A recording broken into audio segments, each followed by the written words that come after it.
The Krell Dominion had been burning its way across the outer rim of the galaxy for 300 years. Their ships moved like locusts through space, leaving nothing but death and silence behind them. 47 civilizations had fallen before their endless swarms. 47 unique cultures, languages, and dreams had been erased from existence. The Krell themselves were nightmares made flesh. They stood 8 feet tall on 6 chitinous legs, with bodies covered in black armor that could repair itself within hours. Their eyes glowed red in the darkness of their ships, and their mandibles could crush steel. But the worst thing about them was not their appearance. It was their mind. They shared one consciousness across billions of individuals. When one Krell learned something, they all knew it. When one Krell died, the others barely noticed. This hive mind made them perfect killers.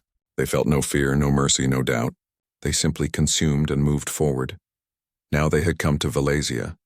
The Valesian homeworld hung in space like a blue and green jewel. From orbit, you could see the crystalline cities that caught the sunlight and scattered it into rainbows. The Valesians were a gentle people, known across the galaxy for their art, music, and philosophy. They communicated through telepathy, sharing thoughts and emotions as easily as others spoke words. War was foreign to them. Violence was something they had read about in ancient history books, not something they practiced. That made them perfect victims. The Krell blockade surrounded Valesia like a dark cloud. Hundreds of bioships pulsed with organic technology, their weapons charged and ready. Inside the largest vessel, the Hive Admiral surveyed the planet below with cold calculation. The Valesians had some defense ships, but they were designed for exploration, not combat. This would be easy. On Valesia's surface, billions of telepathic voices cried out in shared terror. They had sent distress signals to the Galactic Council weeks ago. They had begged for help, for protection, for anything. The Council had promised to send aid. But the Council always promised and rarely delivered. In the Grand Chamber of the Galactic Council, representatives from 30 species gathered in emergency session. The chamber was built to inspire cooperation, with seats arranged in a circle so no one species sat above another. But right now that circle felt like a cage. "We must act," shouted Ambassador Tyros, his blue scales shimmering with agitation. His people, the Sariwans, had narrowly escaped Krell invasion 2 decades ago. They still remembered the terror. "The Valesians will be extinct by tomorrow if we do nothing." "And what would you have us do?" replied Counselor Vex, her mechanical voice cold and precise. "The last 3 military coalitions we sent against the Krell were destroyed. Completely. We lost over 2,000 ships and gained nothing but corpses." The chamber fell silent. Everyone remembered those defeats. The Krell could not be beaten by conventional means. Their numbers were too great, their regeneration too fast, their coordination too perfect. Perhaps we could negotiate," suggested a smaller delegate, his voice barely a whisper. "Negotiate what?" Tyros snapped. "The Krell do not negotiate. They do not want territory or resources or power. They want extinction. They want to be the only ones left." As the Council argued in circles, the battle for Valesia began. The Valesian defense fleet consisted of 42 ships. They were beautiful vessels, designed with elegant curves and artistic detail. They moved into formation between their homeworld and the Krell swarm, knowing they were about to die but unable to do anything else. The telepathic cries of their planet echoed in every defender's mind. They could feel the fear of their children, their parents, their loved ones. They could not abandon them. Commander Celis stood on the bridge of the flagship Dawn's Prayer. She was young for a commander, barely 50 years old, but war had come too quickly for tradition. Through the viewport, she could see the Krell bioships beginning their approach. They moved with horrible purpose, like spiders crawling across a web. "All ship and spread formation pattern 7, she transmitted, her mental voice steady despite the fear in her heart. "We cannot stop them, but we can delay them. Every minute we buy is another minute for evacuation ships to reach the southern continent." The Krell opened fire first. Biological projectiles, acidic plasma, and living missiles crossed the space between the fleets. The Valesian shields held for perhaps 10 seconds before beginning to fail. These were science vessels with defensive upgrades, not warships. They were never meant for this. The Dawn's Prayer shuddered as something tore through her port side. Atmosphere vented into space, taking 6 crew members with it. Celas felt their terror as they died, felt it echo through her mind like a scream, but she forced herself to focus. She fired the ship's weapons, managing to damage one Krell vessel before 3 more surrounded her position. One by one, the Valasian ships fell. They fought with desperation and courage, but courage meant nothing against overwhelming force. Within 20 minutes, only 12 ships remained. Within 40 minutes, only 3. Within an hour, the Dawn's Prayer drifted alone in the void. Her engines destroyed and her hull breached in a dozen places. Commander Celis watched through the cracked viewport as the Krell invasion pods began launching toward her homeworld. Thousands of them carrying millions of soldiers. She had failed. They had all failed. Then something impossible happened. The sensor officer, half buried under debris, suddenly gasped. "Commander, there's something on long-range scanners. A ship. A big one." Celis pulled herself to the sensor console, her body aching from injuries. The holographic display flickered to life, showing a contact approaching from the unexplored regions of space. It was massive, larger than any Krell bioship, and its energy signature was completely unknown. "What species is that?" Celis asked. I don't know, Commander. It's not in any database. The design is strange. The materials are strange. Everything about it is wrong." The mysterious ship maintained a steady course directly toward the Krell fleet. It ignored all hailing frequencies. It did not slow down or change direction. It simply came forward alone toward an armada of 500 warships. On the Krell command vessel, the Hive Admiral received notification of the intruder. Through the shared consciousness of the Dominion, it analyzed the approaching ship. The conclusion was unanimous, insignificant. 1 ship against 500. It would be destroyed quickly. But something about the ship's design troubled the Hive Admiral. It was crude, using what appeared to be primitive kinetic weapons and basic nuclear technology. The hull was covered in strange markings and symbols, and on its side, in letters that the Krell computer slowly translated, was a name, USNS Indomitable. Below that, 2 more words, United Earth. The Hive Admiral had never heard of Earth, but that was about to change. For humanity, for all its violence and warfare and bloodshed throughout history, had finally found a purpose for all those hard-learned lessons. They had found someone who truly deserved their fury. The galaxy was about to learn what happened when you threatened the innocent in front of those who had mastered the art of war. The Hive Admiral watched the approaching vessel with the cold calculation that came from 3 centuries of conquest. 1 ship, 500 of theirs. The mathematics were simple. The outcome was certain. Still, protocol demanded a response to any threat, no matter how insignificant. "Dispatch Squadron 7, the Hive Admiral commanded through the shared consciousness. "Eliminate the intruder, quickly." 50 Krell war cruisers broke formation and accelerated toward the human battleship. Each cruiser was a masterpiece of biological engineering, grown rather than built, with weapons that had shattered planets and shields that had withstood nuclear fire. The squadron moved in perfect coordination, their hive mind allowing them to react as one entity. They closed to weapons range and prepared to fire. Then, for the first time in over an hour, the mysterious ship responded to hails. The transmission was audio only, the words translated through Galactic Standard Protocol. The voice was female, calm and utterly unbothered by the 50 warships targeting her vessel. "This is Captain Sarah Chen of the United Earth naval ship Indomitable. You are engaged in acts of genocide against a peaceful species. Stand down immediately or be eliminated." For 3 full seconds, the Hive Admiral processed this statement. Eliminated? This single ship threatened to eliminate them? The concept was so absurd that even the perfect unity of the hive mind seemed to pause in confusion. "Destroy it," the Hive Admiral ordered. Squadron 7 opened fire. Bioplasma cannons unleashed torrents of superheated matter. Acid missiles tracked toward the human ship from multiple angles. Living mines were deployed to surround and consume the target. It was enough firepower to crack a moon in half. The Indomitable's response was immediate and terrifying. Point defense systems erupted across the battleship's hull. Thousands of small railguns tracked and fired in perfect synchronization, each shot calculated by sophisticated artificial intelligence. The bioplasma was scattered by precisely timed kinetic impacts. The acid missiles were detonated at safe distances. The living mines were shredded before they could close to effective range. Then the Indomitable returned fire. The Krell had never seen weapons like these. Railguns accelerated tungsten rounds to significant fractions of light speed, each projectile carrying kinetic energy equivalent to small nuclear weapons. They punched through Krell bioarmor like it was tissue paper, continuing through multiple ships before their energy finally dissipated. Missile tubes opened along the Indomitable's flanks, launching salvos of nuclear-tipped warheads. But these were not simple atomic weapons. Each warhead was a complex system of shaped charges, electromagnetic lenses, and tactical programming. When they detonated, they didn't just explode. They focused their blast into narrow cones of pure devastation, creating what human engineers called Kasaba howitzers. X-ray lasers and streams of nuclear plasma crossed the distance between ships at light speed.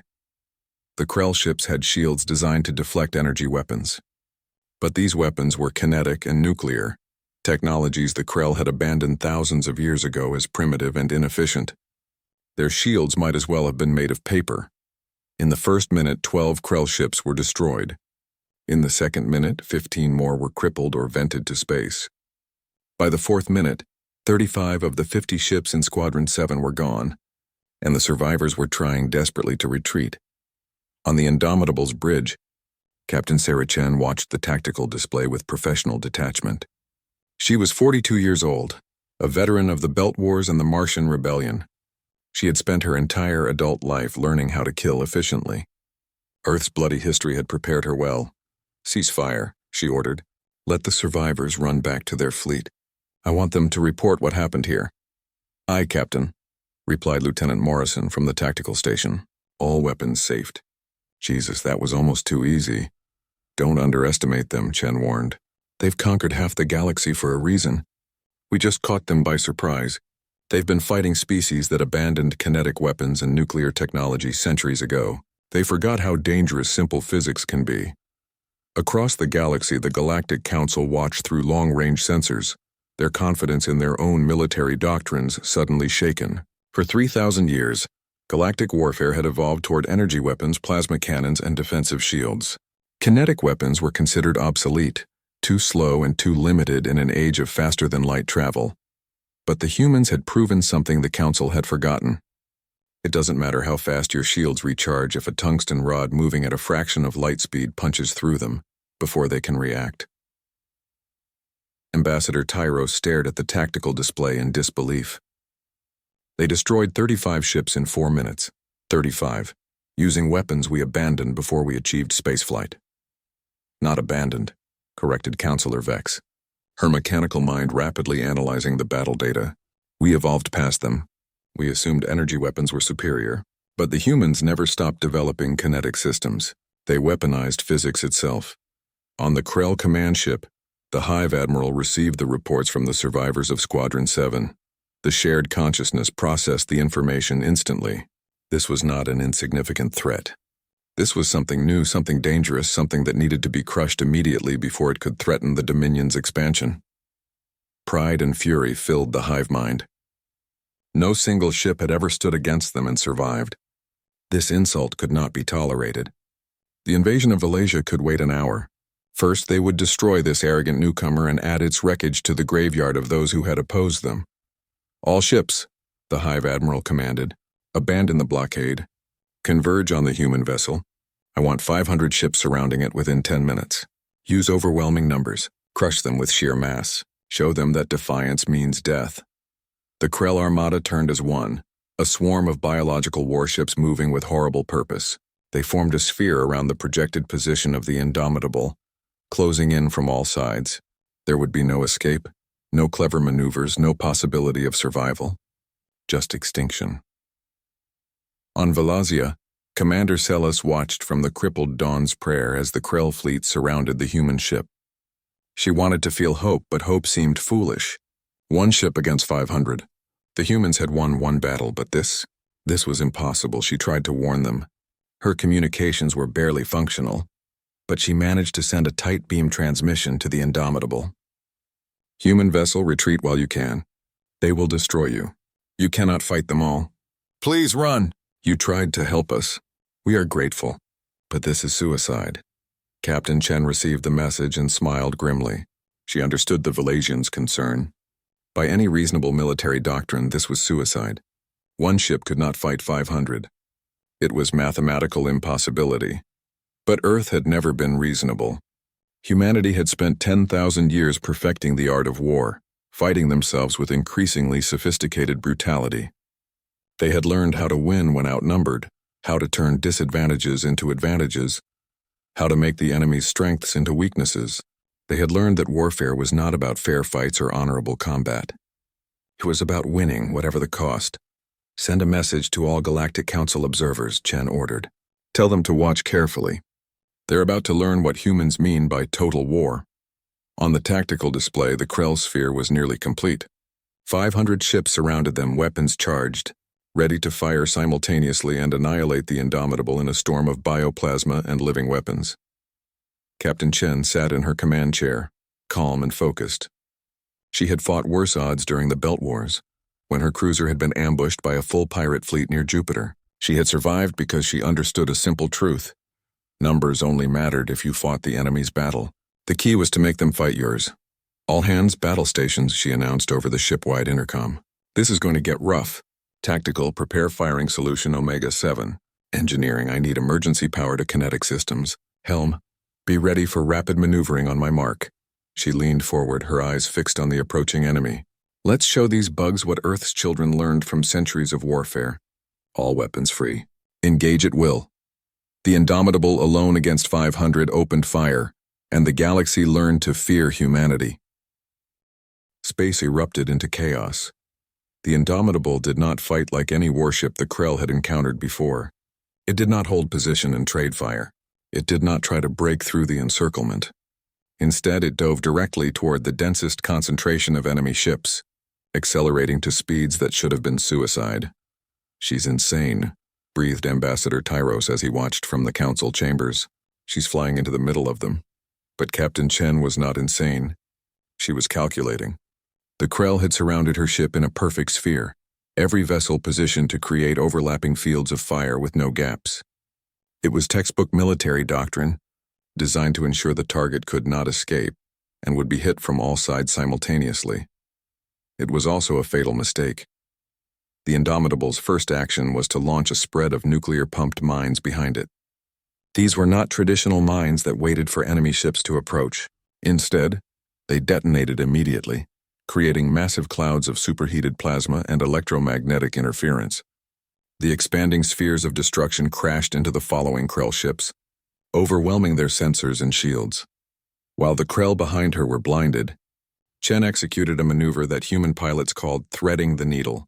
She aimed the Indomitable directly between two enemy ships, close enough that their own weapons could not target her without hitting each other. The Krell, acting through their hive mind, made a unanimous decision: hold fire to avoid friendly casualties. They would reposition and then shoot. That 3-second decision cost them dearly. As the Indomitable passed between the two Krell ships, her point defense systems opened fire at point-blank range. Railguns tore through hull plating. Armor-piercing missiles detonated inside enemy vessels. The two flanking ships were gutted in seconds, their biological systems failing as atmosphere vented and crew died. Then Chen did something that made every military observer in the galaxy pause in disbelief. She used Valesia's gravity well. Helm, slingshot maneuver, execute now, she ordered. The Indomitable dove toward the planet, using its gravity to accelerate beyond what her engines alone could achieve. The Krell pursued, 500 ships chasing one, all of them increasing speed to catch their prey. They were so focused on the kill that they failed to notice they were all following the same trajectory, bunching up as they curved around the planet.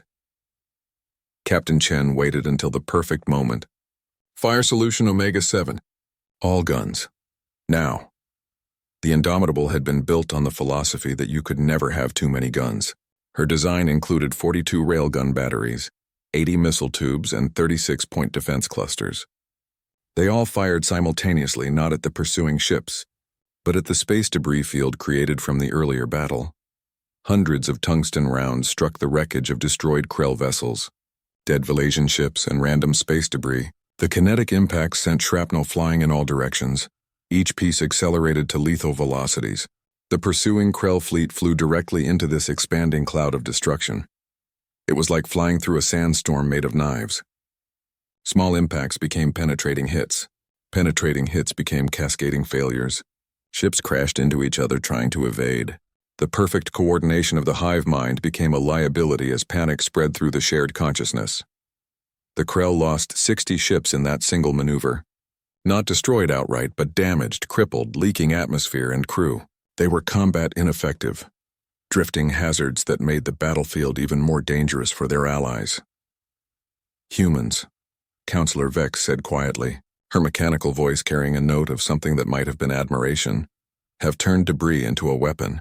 They are using the Krell's own dead against them. The battle continued for 2 more hours. It was brutal, desperate, and unlike anything the galaxy had ever witnessed. The Indomitable fought with a ferocity that seemed impossible for a single ship.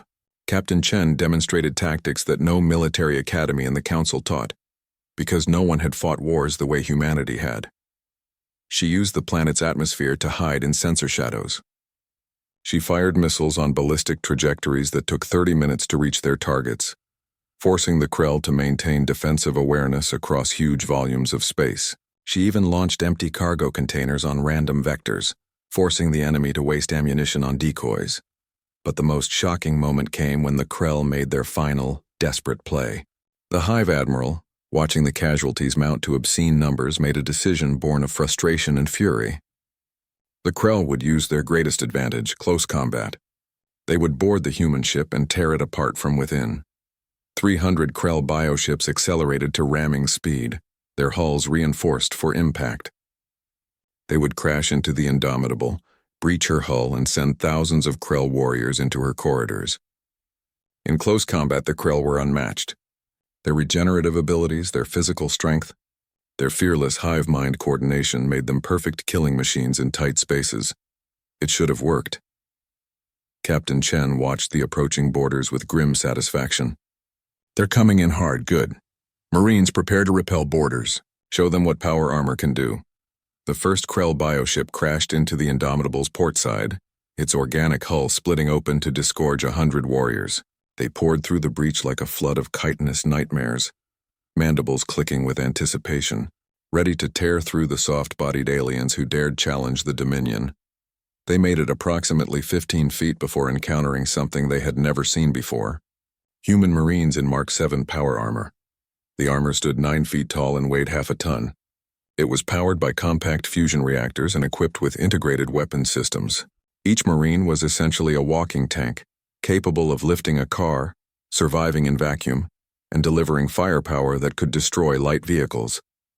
The Krell charged with their usual fearless aggression.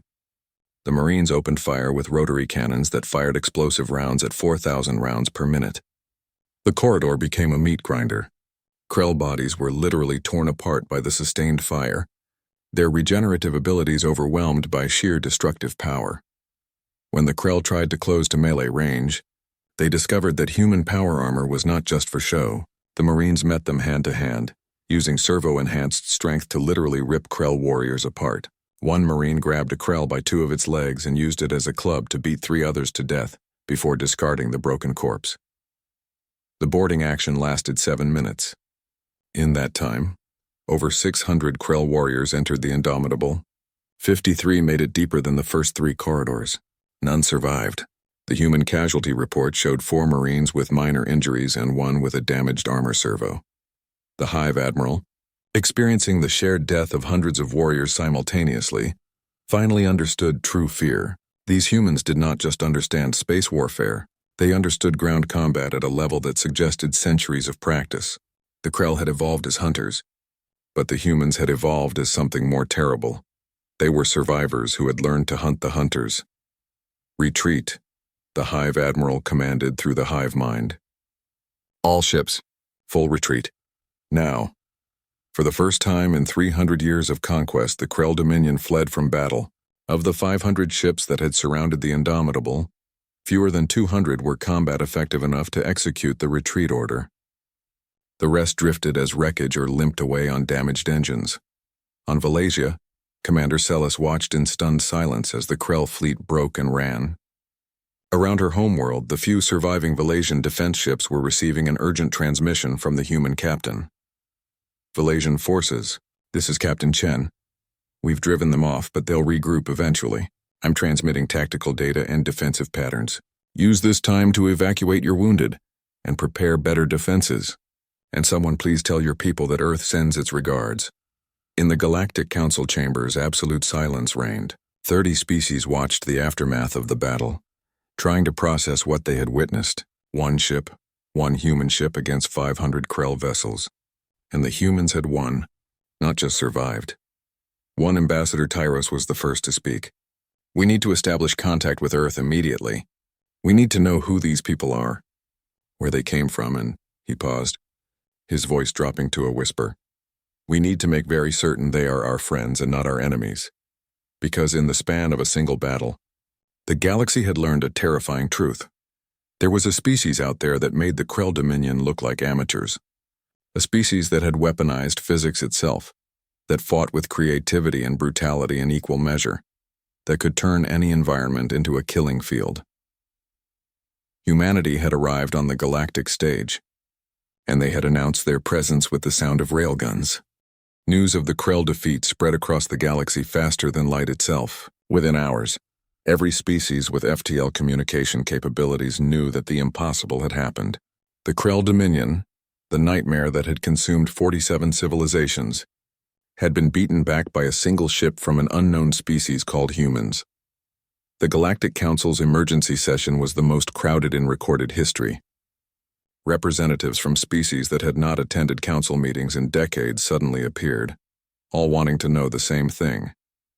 Who were these humans, and what did they want? Captain Sarah Chen stood before the assembled council 3 days after the battle. She had cleaned up and wore her formal naval uniform, but there was still a tiredness in her eyes that spoke of combat and hard decisions. The Indomitable floated in orbit above the council station, a reminder to everyone present of what humanity could do. Captain Chen, began first speaker Melora, a dignified alien with silver skin and 3 eyes. On behalf of the Galactic Council, we thank you for your intervention at Valesia. However, we have many questions. How did you find us? Why did you help? And most importantly, what does Earth want? Chen took a breath and began her testimony. Earth achieved practical FTL travel 8 months ago. We didn't announce ourselves because we wanted to understand the galactic situation first. For 60 years, we had been receiving and decoding broadcasts from nearby systems. We learned your languages. We studied your cultures. We listened to your history. She paused, her expression hardening. And we heard the screams. We intercepted distress calls from species being destroyed by the Krell. We watched recordings of the atrocities they committed. We read the Council's official responses, which usually amounted to thoughts, prayers, and precisely nothing useful. Several Council members shifted uncomfortably. Ambassador Tyros spoke up, his voice defensive. You do not understand the complexities of galactic politics. Military intervention requires consensus, resources, coordination across dozens of species. Excuses, Chen interrupted flatly. What you're describing is bureaucracy choosing comfort over action.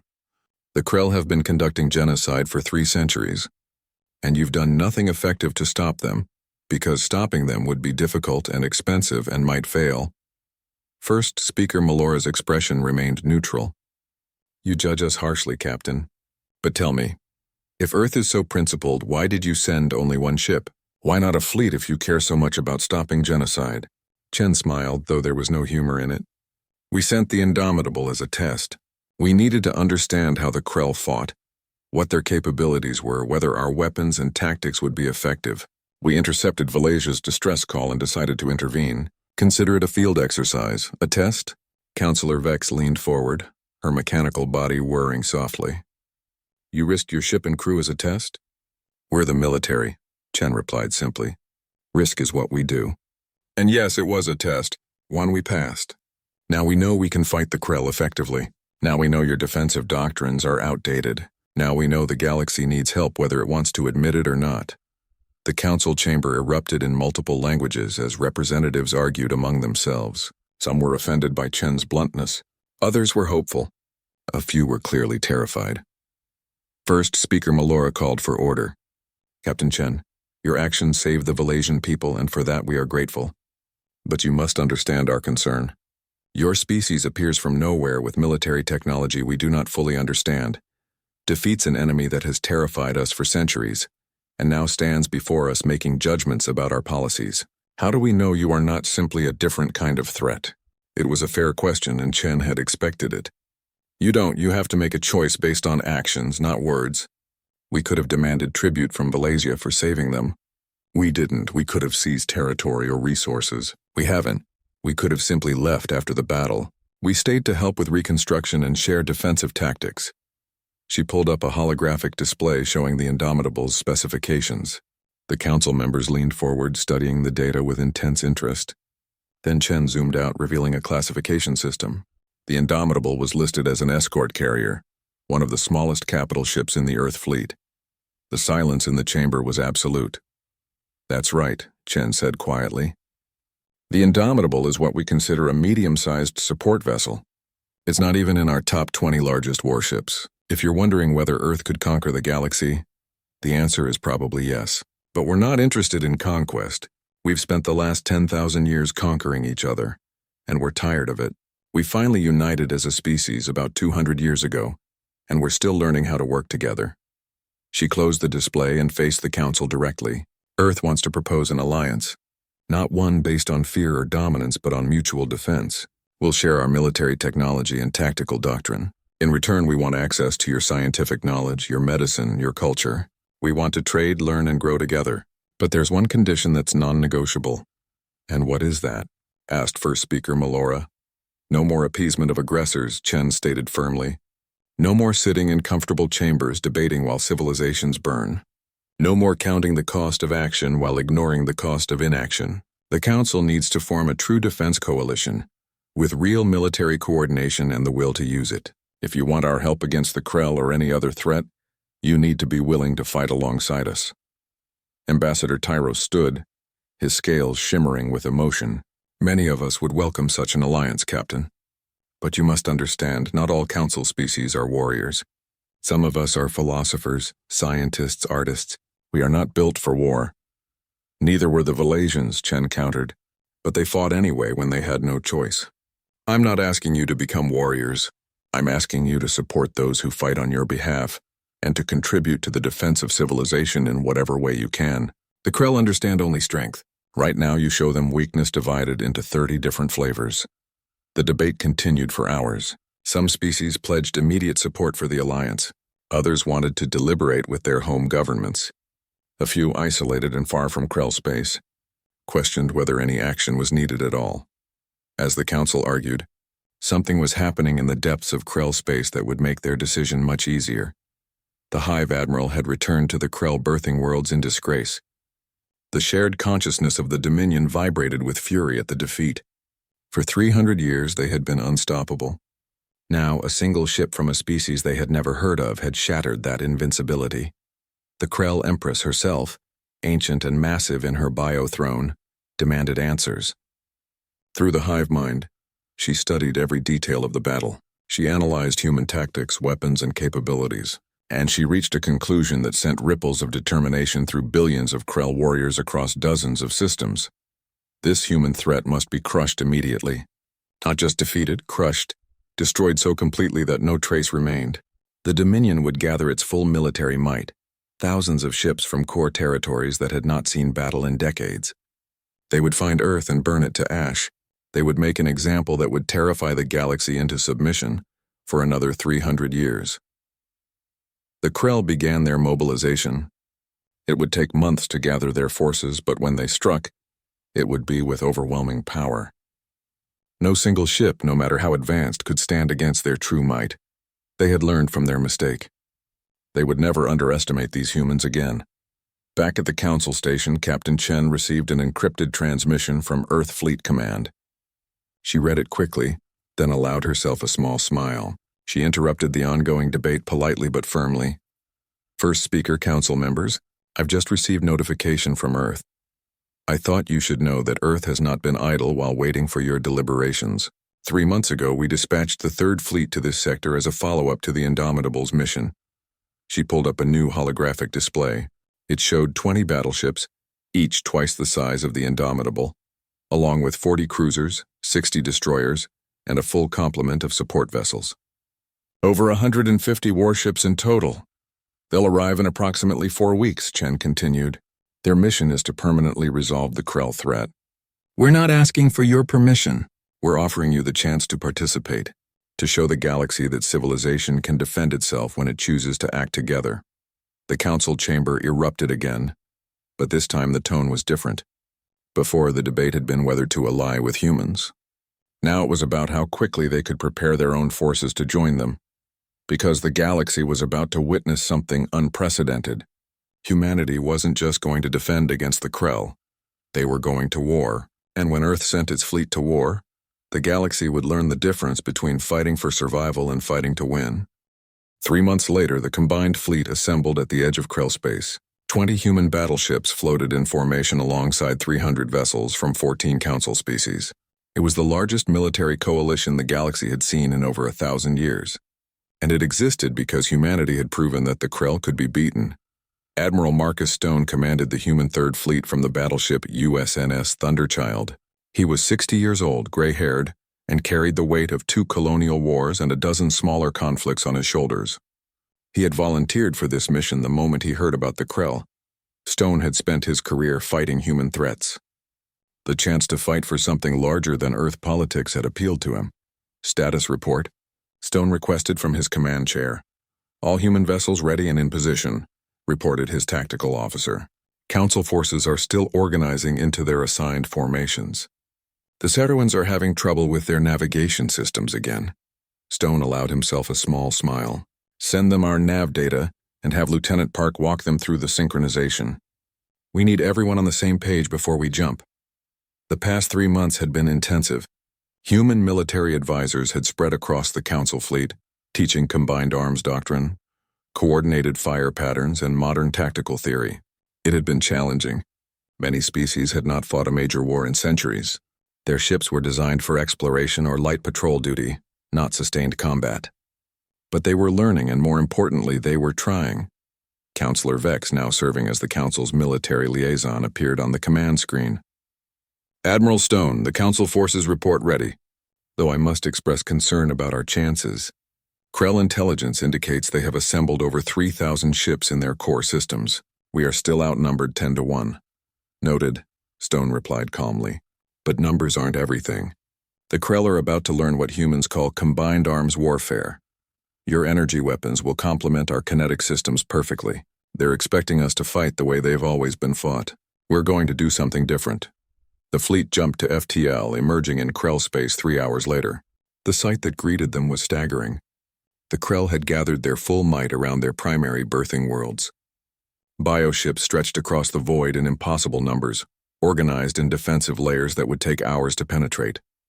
The Krell Hive Empress watched the approaching fleet through thousands of eyes. She had prepared for this moment carefully. The humans would find no easy victories here. Every ship, every weapon, every warrior of the Dominion stood ready to defend their existence. This would be the battle that ended humanity's brief moment of galactic relevance. Admiral Stone studied the defensive formation and nodded in approval. They've learned from the indomitable fight. Good defensive depth, no clustering, clear firing lanes. They've prepared well. Sir, that's 3,000 ships, his tactical officer said nervously. Even with Council support, this is going to be brutal. War is always brutal, Lieutenant. But we're not here to win pretty. We're here to win permanently. Stone opened a channel to the entire fleet. All ships, this is Admiral Stone. Today we fight not just for Earth or for the Council, but for every species the Krell have destroyed. For 47 civilizations that no longer exist. For the billions of voices that were silenced. We carry their memory into battle. Make them proud. All vessels, execute Alpha 7 on my mark. 3, 2, 1. Mark. The combined fleet divided into 3 groups, each taking a different approach vector to the Krell defensive sphere. The Krell prepared to meet each thrust with overwhelming force, confident in their numerical superiority. Then the humans revealed the first surprise. The Council ships equipped with plasma cannons and particle beams opened fire at maximum range, their energy weapons reaching out across vast distances. The Krell shields activated, deflecting the incoming fire as expected. This was familiar warfare. This they understood. While the Krell focused on the energy attacks, the human battleships launched missile spreads that seemed suicidally wasteful.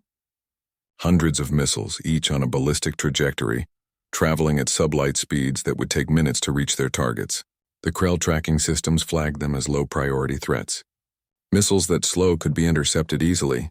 What the Krell didn't understand was that these weren't attack missiles. They were delivery systems for something far more dangerous: coordinated nuclear minefields. The missiles spread out across the battlefield and detonated simultaneously, creating overlapping zones of radiation, electromagnetic interference, and superheated plasma.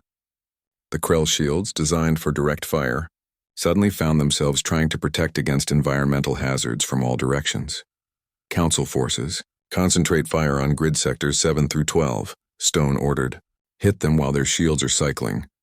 The combined fleet poured fire into the weakened sections. Krell ships, suddenly vulnerable, began taking catastrophic damage. But they were not defenseless. 3,000 ships meant 3,000 weapons platforms, and the Krell began returning fire with devastating effect. The battle became a brutal slugging match. Human railguns punched through Krell hulls while bioplasma burned through Allied shields. Council energy weapons carved through enemy formations while acid missiles corroded human armor plating. Ships on both sides died by the dozens, then by the hundreds. Admiral Stone watched the casualty reports climb and forced himself to remain calm. This was the reality of large-scale warfare. Good people died, ships were lost, but giving in to grief or doubt would kill even more. He had to focus on winning, because winning was the only way to save the most lives in the long run. Deploy the Kasaba howitzer ships, he ordered. Target the Krell command cluster. 6 human cruisers broke formation and accelerated directly toward the heaviest concentration of Krell vessels. They were technically suicide ships, crewed by volunteers who knew they probably weren't coming back. Their hulls had been stripped down and filled with enhanced nuclear weapons designed for one purpose: to create focused beams of nuclear plasma that could cut through multiple ships in a single detonation. The Krell recognized the threat and concentrated fire on the approaching cruisers. 3 were destroyed before reaching their targets. The remaining 3 made it into optimal position before detonating their payloads simultaneously. The resulting nuclear lances carved through 17 Krell capital ships, including 3 command vessels. The Krell hive mind shuddered as thousands of shared consciousnesses went dark at once. For a brief moment, coordination faltered. Ships hesitated. Formations wavered. It was only 3 seconds of confusion, but 3 seconds was an eternity in modern combat. The combined fleet exploited the gap ruthlessly. Concentrated fire hammered into the disorganized Krell forces, destroying another 40 ships before they could recover. When the hive mind re-established control, the Krell had lost 20% of their forces and the battle had only been raging for 2 hours. The Hive Empress, feeling the deaths of her children through the shared consciousness, made a decision. She activated her personal bioship, a massive vessel the size of a small moon, and took direct command of the battle. Her presence stabilized the hive mind and reinvigorated the Krell warriors. They would not break. They would not retreat. They would fight to the last ship if necessary. For 6 more hours the battle raged. Space became a graveyard of wrecked ships and floating debris. Human casualties climbed into the thousands.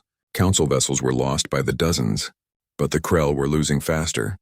Their regenerative abilities, so effective in previous wars, were overwhelmed by the sheer destructive power being thrown at them. Then the Krell played their final card. They deployed a biological weapon, a virus engineered to target non-Krell life forms and spread rapidly through ship ventilation systems. It was a desperation move, but effective. Within minutes, several Council ships reported crew infections. Panic began spreading through the Allied fleet. Admiral Stone received the bioweapon reports and felt a cold fury settle over him. Using biological weapons was a line even Earth's worst wars had rarely crossed.